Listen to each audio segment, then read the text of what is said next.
നിങ്ങളെ വേദനിപ്പിച്ചവരോട് പകരം വീട്ടണമെന്ന് നിങ്ങൾക്ക് തോന്നിയിട്ടുണ്ടോ? എങ്കിൽ അവർക്ക് നൽകാവുന്ന ഏറ്റവും നല്ല മറുപടി എന്താണ്? പലപ്പോഴും നമ്മൾ ചിന്തിക്കും, നമ്മളെ ഏറെ വേദനിപ്പിച്ചവർക്ക് അതേ നാണയത്തിൽ തന്നെ തിരിച്ചടി നൽകണമെന്ന്.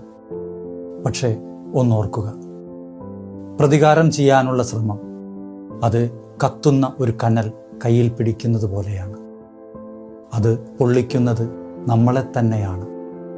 പകരത്തിന് പകരം വീട്ടാൻ പോയാൽ നമ്മളും അവരെ പോലെ തന്നെയായി മാറും.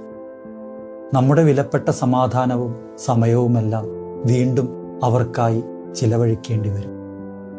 യഥാർത്ഥ മറുപടി എന്നത് തിരിച്ചടിക്കുന്നതല്ല, പകരം നമ്മുടെ ചിന്തകളിൽ നിന്ന് പോലും അവരെ പടിയിറക്കി വിടുക എന്നുള്ളതാണ്. അവരില്ലാതെ തന്നെ നമുക്ക് സന്തോഷത്തോടെ ജീവിക്കാൻ കഴിയുമെന്ന് കാണിച്ചു കൊടുക്കുന്നതിനേക്കാൾ വലിയ